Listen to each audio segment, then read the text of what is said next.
Y argumento circular es que el otro equipo admite parte de tu argumentación y tú ya basas tu construcción argumental en esa admisión. No, da igual. Si el otro equipo admite algo, no hace que tu argumento se pueda basar en ello. Debéis argumentar de forma concreta y compleja. Guay. ¡Practiquemos falacias! Entonces, esto es más complejo. Os voy a poner diferentes ejemplos de falacias que hice hoy en psiquiatría y vamos a ver realmente si sabéis identificarlos, ¿vale? No hace falta que me digáis el nombre, porque me da igual, sino que sepáis más o menos porque es una falacia. 3 segundos para la primera. Sí. Claro. Es decir, la Unión Europea es buena porque todo el mundo, porque Aznar y sus seguidores dicen que es buena. No, hay que demostrar que la Unión Europea es positiva. ¿Y en qué contexto? La segunda falacia ad evidencia, o ¿cómo era? Sí, benecuncia. Es decir, que eminencia dice. Efectivamente. Que diga que Harvard es un argumento bueno, pero hay que explicar por cómo Harvard llegó a esa conclusión, qué línea siguió, qué conclusiones y en qué resultados se basa. No dijo Harvard. ¿La tercera? La de causa-efecto. Sí, tal cual. Pero es que esto se ha dicho. Esto lo dijo Donald Trump. Donald Trump dijo que el paro había bajado en Estados Unidos. Y si veis la gráfica del paro, es cierto. Pero también es cierto que lleva bajando desde que Obama fue elegido presidente. Entonces, no sirve decir que el paro ha bajado, porque es que el paro lleva bajando hace mucho. No sirve. Y esto yo lo escuché en el debate del año pasado y ya, por algo. No me acuerdo qué fue. Siguiente, el otro. Nunca se ha demostrado lo contrario. Claro. Que no haya existido nunca una unión continental, o sea, todo el continente euroasiático unido, no implica que sea malo o bueno, implica que históricamente no ha existido, pero puede ser perfectamente bueno. Por ejemplo, una tecnocracia científica, puede que nunca haya existido, pero puede ser muy positivo tenerlo. Ya lo veis. Y ahora os voy a decir una forma muy importante, que digamos, podéis hacerlo como os haga la gana, hablar, exponer. Yo lo que os voy a dar todos son trucos, facilidades y estructuras que os van a facilitar el hacerlo bien. ¿De acuerdo? Dicho esto, vamos a hablar de una estructura que se llama ARE. ARE, o los ARES, son vuestros argumentos. ¿Vale? ¿Y en qué se basa la estructura ARE o ARE? Se basa en argumento, razonamiento, evidencia. Argumento, razonamiento, evidencia. Las 3 cosas. ¿Vale? ARE, ¿todo claro? Bien, vamos a ver qué hay que hacer en cada cosa y por qué cada cosa. El argumento es el nombre que le ponéis. Hay que ponerle un nombre al argumento. Por ejemplo, el argumento que os explicaba sobre la pena de muerte, de que puede afectar negativamente a la moral de la población, pues podemos decirle un argumento moral. Y el nombre del argumento es moral. También podéis llamarlo, yo en un debate que habíamos tenido sobre discriminación positiva, yo el nombre de los argumentos que les habíamos puesto había sido el de científicas famosas. Argumento Marie Curie, argumento Rosalind Franklin. Entonces, tienes que ponerle un nombre. Veremos cómo hacerlo. Razonamiento es una estructura argumental. Ya es donde vais a exponer vuestro argumento, a explicarlo en profundidad y llegar a demostrar que tenéis razón. Y la evidencia es el pilar en el que se basa vuestra argumentación. Tenéis que demostrar con evidencias, datos, resultados, que lo que decís es cierto. Entonces, vamos a repasar. Siempre tened esto en mente. ¿Cómo poner un nombre correctamente? Un nombre tiene que ser algo simple, pero representativo. Algo que permite identificar vuestro argumento y cuando yo, juez, apunte el nombre de vuestro argumento, lo recuerde. Es decir, que yo sea leer en mi papel el nombre de vuestro argumento y ya sepa de qué iba. Es decir, hacer algo parecido a esto. ¿Veis? Es muy simple. Vuestro argumento será algo súper complejo, súper tremendo, pero vuestro nombre debe ser algo muy simple. Pero que si me lo describís, ambas sepa de qué me estáis hablando. Si veo esto, recuerdo que habláis del hombre haciendo atletismo. Más o menos lo pilláis. Razonamiento. El razonamiento es lo que más mola, porque esto os hace falta para toda la vida y es donde os van a dar leña para refutar normalmente. El razonamiento sigue una estructura, y a mí me gusta que es la estructura A, B, C, que es como un dominó. Una cosa lleva a la otra. Es decir, mi argumento quiere demostrar que la población se desestabiliza moralmente por la pena de muerte, por legalizarla. Entonces, la población se desestabiliza por legalizar la pena de muerte. Esto ocurre porque la pena de muerte, ocurre porque la pena de muerte es algo que cuestiona los derechos humanos, cuestiona la vida, y eso genera incertidumbre en la población sobre si en algún momento se convierten en delincuentes o algo les afecta de forma indirecta, que pueden caer en el pozo de la pena de muerte o morir, o el sentimiento de llevar a alguien a la muerte. Y el sentimiento de que como población están aceptando y están llevando a alguien al patíbulo, están llevando a alguien a la muerte, les genera un malestar y un estrés. Y ese estrés y ese malestar hace que las personas no se encuentren bien. Que yo vea a alguien en el patíbulo y yo me sienta identificado, yo sepa que yo he llevado a esa persona ahí, y yo me sienta responsable de matar a esa persona. Y al sentirme responsable, es que genera, demuestra mi premisa, y es que genera malestar en la población. Eso es muy rápido y habría que profundizar el argumento, que es A lleva B, B lleva C, que es la conclusión, y por tanto C, que es la conclusión, demuestra mi tesis, que es A. Es importante. El otro día hicimos un debate de prueba y a alguien se le olvidó esta línea de rayas. Es decir, mi argumento es este, te lo demuestro, A lleva B, B lleva C. ¿Y qué ocurre cuando A lleva B y B lleva C? Lo que ocurre es que esto último, por tanto, esto lleva a demostrar mi tesis. Y mi tesis, y yo lo que yo quería demostrar es esto. Decidlo siempre, decir, mi argumento es este. Quiero demostrar esto. Y esto lo demuestro con pititín, pititán, pititún. Y por tanto demuestro A. Siempre. Es un argumento es algo circular. Primero demostráis y luego recordáis que es lo que queréis demostrar. Ok. Estructura argumental. Brevísima introducción a la evidencia. La evidencia es un papel, o es algo, un gráfico, una gráfica, un diagrama, con datos. Datos hechos, algo real, algo en lo que sustentaros que demuestre vuestra carga argumental. Me explico. El argumento que acabo de enunciar del malestar y el estrés en la población, si cogéis un estudio sociológico de Harvard, por ejemplo, Harvard hace muchos estudios, y en ese estudio científico avalado y con una estructura concreta, veis que lo que han hecho es entrevistar a mucha gente, a mucha población, y en Texas, por ejemplo, y preguntar cómo se sienten cada la pena de muerte, y que la gente responda, pues me siento bien, me da exactamente igual, ojalá muera más gente. Pues de esa forma demostráis, con un estudio, con hechos, tiráis un argumento, que es que no, la gente le da igual, la gente no se siente mal por la pena de muerte. Y lo demostráis. Si queréis demostrar que en Barcelona hay muchos pisos turísticos, debéis ir al CIS y coger una gráfica en la que se vea el número de pisos turísticos y el número de pisos no turísticos. Y debéis ponerlo. En el académico no vale hablar, debéis hablar y debéis demostrar con evidencias. Y una breve introducción a las evidencias. La evidencia es un hecho, es algo que os lleva a demostrar vuestra tesis, vuestro argumento. Es el pilar. Si os tiran la evidencia os podéis hundir, ¿eh? ¿Qué ocurre? Hay noticias de periódico, hay estudios científicos, y no son lo mismo. ¿Hay algo mejor y algo peor? No. Pero un estudio científico es algo objetivo, algo difícil de tirar, porque es un hecho empíricamente demostrado, y es muy difícil que os lo tiren. Una noticia de periódico, depende. Me explico. Y algo muy importante. Nada es bueno ni malo. Si yo quiero demostrar que en Barcelona hay criminalidad, puedo llevar noticias del periódico en el que se vean que hay asesinatos. Y eso sirve como evidencia. Pero si yo quiero demostrar que en Madrid se invierte poco en la limpieza de las calles y llevo noticias de calles sucias, os lo puedo refutar diciendo que es sensacionalista y que realmente no es así, porque os llevo un estudio real de datos económicos de lo que se invierte en Madrid y en otras ciudades y os demuestro que en Madrid se invierte más que en otras ciudades. ¿Entendéis? ¿Por dónde va? O sea, que realmente las noticias de periódico, sí. Pero luego eso también se puede contraargumentar diciendo que hay más, no sé, que se roba más en Madrid.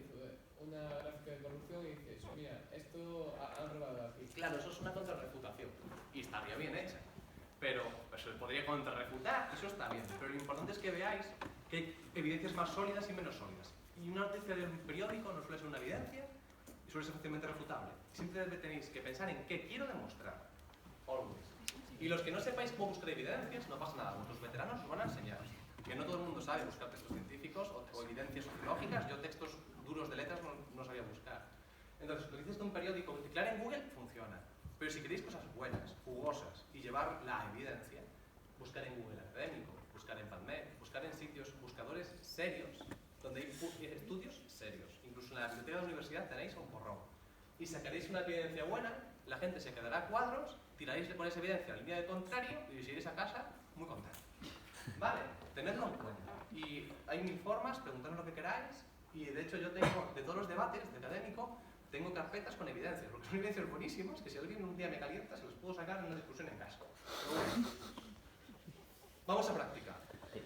Entonces, muy rápido, muy rápido, pensad, os voy a preguntar aleatoriamente ahora, pensad en una evidencia que podríais utilizar para lo de la Segunda Guerra Mundial y una evidencia que no podríais utilizar para lo de la Segunda Guerra Mundial.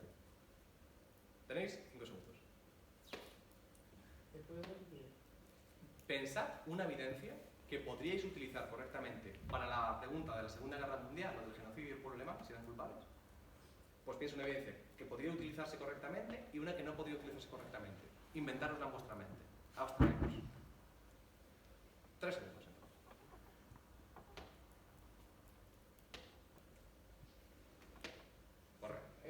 Se puede observar puedes poner una declaración individual de no sé, un granjero diciendo que le gustaría matar a los judíos con sus propias manos, y ese es un argumento que no podrías utilizar porque básicamente eso es una persona. Pero luego puedes poner una estadística diciendo la participación popular en actos contra el pueblo judío y sería un buen argumento. Claro, a ver, todo esto lo vemos súper evidente. En plan, claro, es una persona, es fácil de tirar. Si bien no puedes utilizarlo, podrías utilizar. Yo lo utilicé en el exordio, me refiero en la introducción, pero jamás como línea, porque eso, viene una persona con un estudio de 3 personas en vez de una y ya te gana a nivel formal. Súper importante. Pero bueno, todo tiene sus aqueles, en eso tienes toda la razón.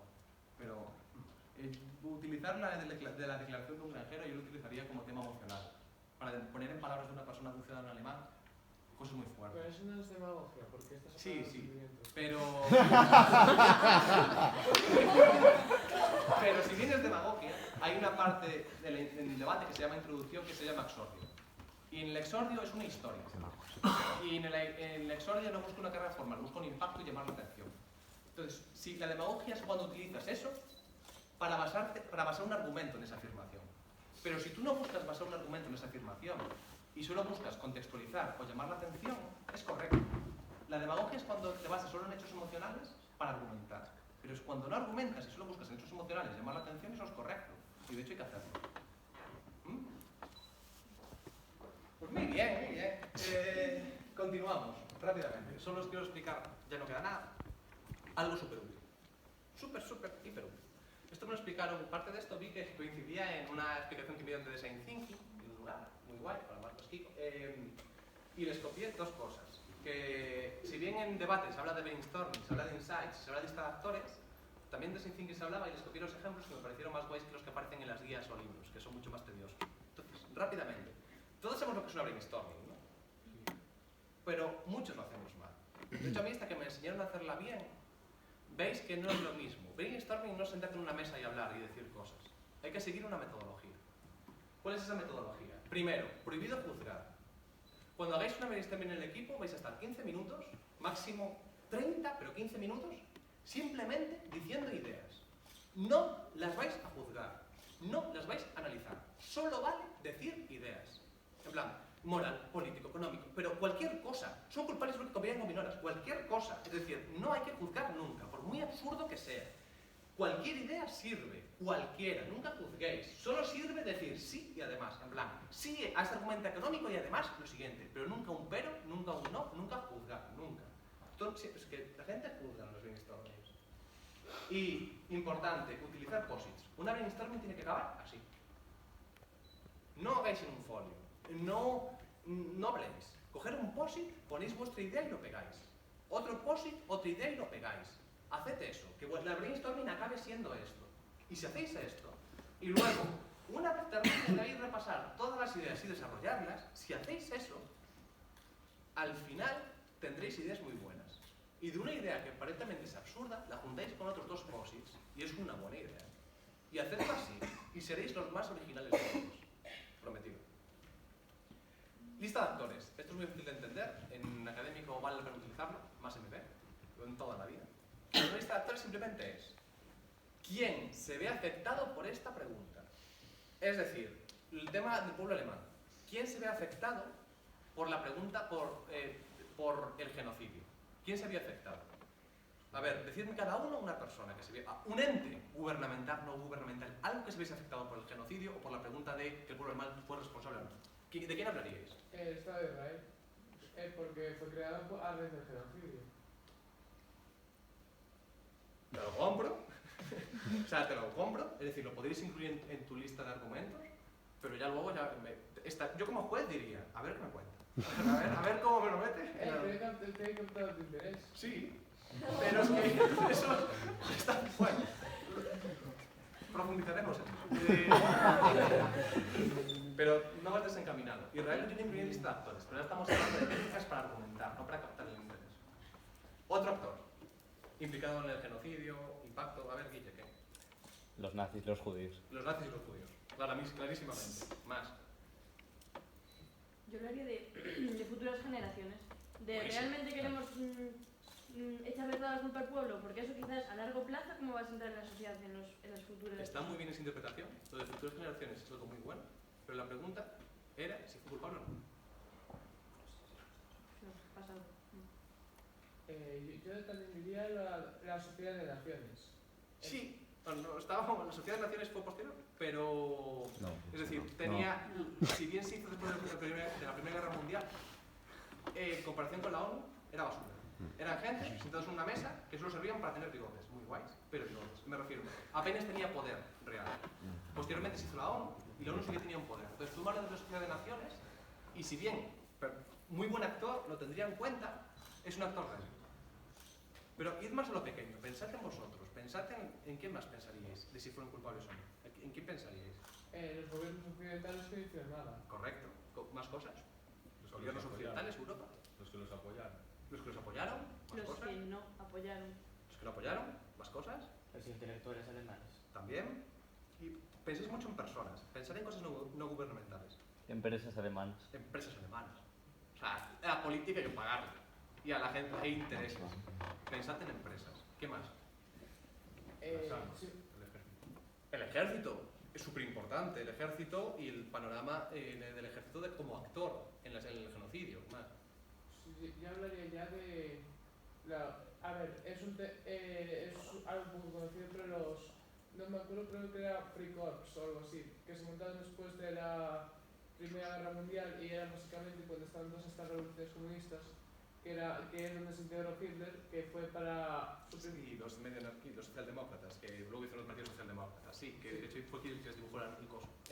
Sí, pero eso es más histórico. No es tanto un actor como un panorama histórico. Entonces, sí. La economía. La economía.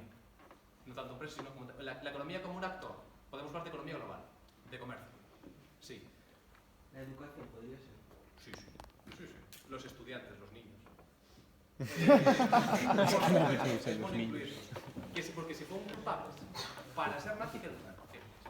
Creadores del Tratado de Versalles. También el Tratado de Versalles, como actor. Una más. Los periódicos, la propaganda. También los periodistas, eso. Quizás los propios judíos colaboracionistas. También, esa gente. Entonces, más o menos veis cómo es una lista de actores. No, simplemente decir que tuvo impacto. Y cuando os quedéis en blanco y no sabéis qué argumentar, decís, la Iglesia Católica, ¿cuál fue su impacto en el genocidio? Entonces, veis actores en los cuales no hubieseis pensado a priori, pero que si hacéis una lista, un argumento muy original y muy bueno puede basarse en uno de esos actores. Entonces, pensad en una lista de actores. Y ahora un concepto muy difícil pero muy fácil, que se llama insight. ¿Alguien sabe lo que es el insight? No, veamos. Entonces, como no sé lo que es el insight, yo lo voy a explicar. El insight se traduce en visión, es un tema de marketing, pero es algo más profundo, un debate. Significa cuál es el núcleo, cuál es la realidad tras una pregunta. ¿Qué es exactamente el punto último que se me pregunta? Esto parece muy abstracto, pero ahora lo vais a entender todos muy fácil. Ahora os voy a preguntar, ¿qué es esto? ¿Qué profesión es? ¿Un apicultor? ¿Una apicultor? ¿Un apicultor? Sí. ¿Qué es? Entendí un apicultor. Un apicultor, sí, es un señor que se dedica a criar abejas y a extraer la miel de la producción de las abejas, ¿no? Entonces, utiliza humo y utiliza un traje de plástico para extraer... ¿Para qué? ¿Para qué sirve el traje de plástico? Para que no me pique. Ah, ya. si yo os digo que ese traje de plástico no sirve para que no le piquen, y esto me lo explicaron mis jefes el viernes pasado, muy guay este ejemplo. Os quedáis diciendo, este tío es imbécil, tiene un ataque está en psicosis, o sea, es toda la realidad, y no sé lo que está pasando. Pues no sirve para que no le piquen. El traje realmente, el fin último, el insight del traje no es que no le piquen. El insight del traje de plástico es coger miel, es conseguir la miel. ¿Por qué el insight es importante y se utiliza mucho en el mundo de la empresa? Porque mucha gente dirá, el insight es que no le piquen. Por tanto, lo que voy a hacer es trajes más gruesos, más ligeros, más bonitos, ¿no? Para vender. Pero una empresa australiana llegó al insight del traje de apicultor y dijo, el insight es coger la miel, no es que no le piquen. Porque si pudiese coger la miel sin ir él al panal, no haría falta el traje. ¿Y qué hicieron? Este sistema. Es un sistema que tirando esta palanca, el panal sube 1 centímetro cada 2 centímetros, se desplaza, rompe las casillas y la miel cae. Y se extrae solita. Y se te llena un bote. Así, precioso. El niño, ¿veis un niño sin demagogia? Entonces, esta palanca, este sistema lo que permite es elimina todos los trajes de plástico y te permite ser apicultor sin esos trajes. Porque el fin último del traje no era que no le picase, era coger la miel. Entonces, id a por la miel en la pregunta. Pensad realmente si la cosa de la pena de muerte es matar gente o es dar solución a un problema, que es la delincuencia, el crecimiento de los delincuentes y la disuasión. Esa es la pregunta. No es si es bueno o malo. El insight es la miel. Todos sabemos lo que es el insight ahora, ¿no? Ahora fue fantástico. Pues el insight es súper importante, os lo prometo, juro, importantísimo. Es que reventáis un torneo nacional, lo reventáis si pilláis el insight y los otros no. Si pilláis el insight y lleváis una línea con un buen insight y los jueces tienen 2 neuronas, es que les dais caña a todos, de verdad. Una diapositiva solo con una palabra que se llama ejemplos. Solo recordaros que en vuestros argumentos utilicéis ejemplos. Si vuestro argumento es muy bueno, es maravilloso, una evidencia perfecta, un razonamiento perfecto, un nombre perfecto, pero para acercaros a los jueces, para acercaros al populi, lo que tenéis que hacer es poner ejemplos. Es muy fácil decir que la gente mayor está desconectada de las redes sociales, pero lo que realmente te acerca a los jueces y a la gente, es decir, que tú estuviste con tu abuela la semana pasada, que tu abuela te preguntó qué era eso de las redes sociales y que no le interesaba mucho, o que realmente para ella una red social era ir a tomar algo fuera y no era estar pegados a una pantalla y no ver a nadie. Eso te acerca y demuestras lo mismo, estás diciendo lo mismo, porque el juez sabe que es un ejemplo y está bien, un ejemplo capta la atención, un ejemplo te da dinamismo y un ejemplo te acerca. Poned ejemplos, hacedlo, es importante. Y una cosa que nadie explicó jamás, pero que a mí me encanta, es hacer preguntas. Durante el debate vais a poder hacer preguntas a la persona que está hablando, en las 2 refutaciones únicamente. Y normalmente se hacen 2 preguntas. Un equipo le hace a la persona que está hablando 2 preguntas. Levanta la mano y la otra persona se la concede, el punto se llama, cuando quiera, digamos. Solo conceder 2 preguntas. La gente suele hacer preguntas para fastidiar solo, para poner nervioso a la persona que está hablando, o para desestabilizar, o no se las piensa mucho, hace preguntas malas, hacen preguntas muy malas. Esa no es la idea. Las preguntas podéis hacerlas mal y simplemente preguntar algo en lo cual se equivocó, o una tontería que no viene realmente al debate, le da igual, o una pregunta que le haga un poco de daño pero sea superficial. Y entonces hacer como el robot de las aventuras y tirar tartas al aire, y si le dais con una tarta, pues risas, pero es muy difícil acertar con una tarta en la piedra de abajo. O podéis ser como la maga del bosque y tener mucha precisión. Entonces, podéis apuntar con una pregunta a algo muy concreto. Una pregunta que la otra parte responda, pero que tú sepas lo que va a responder y que te apoyes en su respuesta para luego tú hacer un argumento. Y esa interconexión nos flipa a los jueces, porque ve tu estrategia. O una pregunta sobre lo que os decía, una pregunta que vaya al insight de la moción y descoloque completamente la línea del contrario. Aprovechad las preguntas. La gente no le da importancia, pero hay preguntas. O sea, podéis ganar un debate con una buena pregunta que destruya todo. Porque es un punto en el cual os estáis hablando y podéis hablar. Aprovechad las preguntas. Esto os lo dirá los veteranos. Esto ya es lo último. Simplemente os he hecho aquí una cosa muy rápida, que le podéis sacar una foto con el móvil si queréis, que es un resumen hiper rápido de cómo hacer un argumento persuasivo. Esto es un resumen, simplemente. Es las preguntas que os deberíais de hacer para ver si un argumento es bueno o es malo. Para ver si un argumento es persuasivo, simplemente tenéis que hacer de forma formal lo que habéis hecho hasta ahora. ¿Qué es? Responde a la pregunta del debate, lo primero. ¿Tiene un nombre adecuado? ¿Razonamiento sólido? ¿Buena evidencia sustentante? Entonces el ARE. ¿Cumple el ARE? Responde a la pregunta. ¿Tengo algún ejemplo para acercar?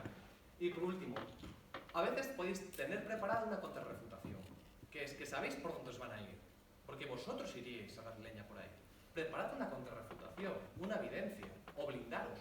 Ya defenderos de esa contrarrefutación cuando estéis argumentando. Haced eso. O sea, eso os da mucho más peso en un debate. Haced eso.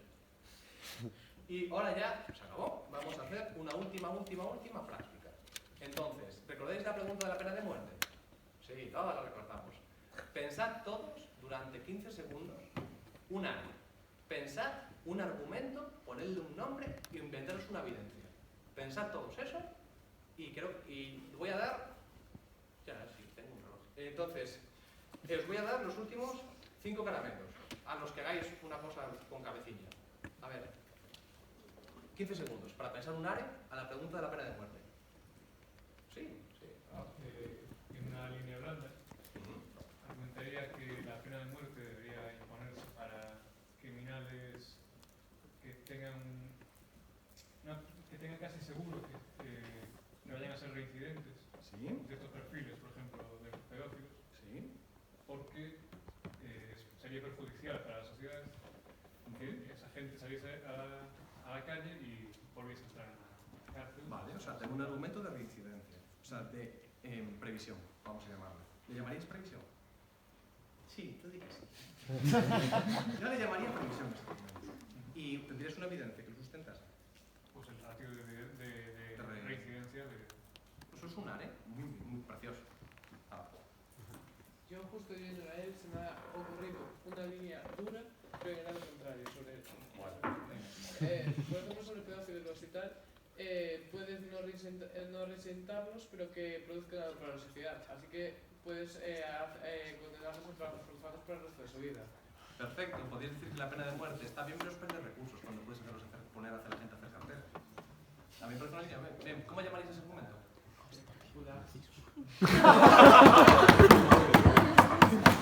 Gulags. ¿Cómo lo evidenciarías? Diciendo que obviamente se produce más vivo que muerto. Te lo compro, yo utilizaría ese argumento. Yo no lo llamaría gulags, yo no suelo llamar campos de trabajo temporal. Eso lo dice ganamos. Permanente revisando. Pero no, es que utilizar tecnología existente hace que la gente se dé cuenta de que es un gulag. Vale. Para defender que estemos en contra, lo que haría sería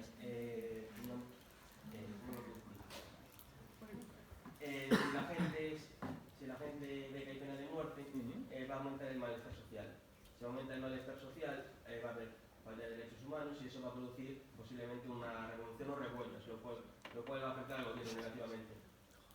Y se puede probar. Si bien podrías demostrar eso, te va a llevar toda tu intervención y a ver qué nexos causales me haces. Porque decir que por aprobar la pena de muerte la gente va a estar tan mal que se va a revolucionar, y en España, que no está igual todo, pero vamos a llamar argumento y digamos que lo puedes evidenciar argumentando en revueltas. Sí, se puede contraargumentar muy fuerte, pero eso habría que darle alguna vuelta. Es el típico argumento que diríamos y que yo te diría, si bien es un argumento que podría estar muy bien, no lo vamos a sacar porque es muy complejo y nos hace perder tiempo para argumentos más simples, pero más simples. Entonces, ahora, alguien que no haya bajado. Joder. ¿Qué? Soy miope. Más sector económico, diciendo el gasto económico que nos da al Estado en general el tener a presos peligrosos durante muchísimo tiempo, teniendo que volver a, en el caso de reincidir, teniendo que pagarles techo, comida, cuando ese dinero podría irse a otros fines. Vale, es argumento económico, muy guay, es lógico lo que te acaba, toda la exposición que has hecho, es muy fácil de hacer, lo evidenciarías con el gasto, por ejemplo, penitenciario. Es un argumento que va a caer contra el argumento que pusieron antes, de que vale, pues no hay problema, que duerman en el suelo y que produzcan carteras. Pero en cualquier caso es un argumento muy bueno que yo llevaría también, ¿eh? O sea, sí. Lo siento. Repito los dos baloncesto. ¿Y alguien más? Venga, un argumento, una de más, guay. A ver, yo me metería en un tema un poco... dependiendo de qué régimen político, en qué régimen político estuviésemos, se podría utilizar la pena de muerte simplemente para silenciar a aquellos que están en contra de dicho gobierno. Sí. O sea, se puede utilizar como pena de muerte, como herramienta para estabilidad política. ¿Y un argumento de estabilidad? Sí, podrías defenderlo. En BP yo creo que iría muy bien, en segundo cuatrimestre. Pero ahora en el primer cuatrimestre, decir eso te va a llevar a una refutación muy rápida. Y es que ahí sí que la población se va a revolucionar. Porque si tú te empiezas a cargar a la oposición, yo como oposición igual me pongo enfado. Digo, no está bien. Y digo, pues igual me defiendo. Y tomo una bastilla. Y hay pólvora. Y se lía parda. Entonces, ya. A ver, último, ya no hay caramelo. No, sí, un argumento de inutilidad, porque suponiendo que se ponga la pena de muerte a casos de delitos muy graves, no se va a poner para un hurto normal, delitos de casos muy graves, las personas que cometen estos delitos ya les da igual la consecuencia que conlleva. Y evidencias, estudios que tuve que leer yo y preparar, que demuestran efectivamente que casos gravísimos... No, tengo la... O sea, te la... Yo no la veo. No la tengo aquí. Pero sí, evidencias que demuestran que...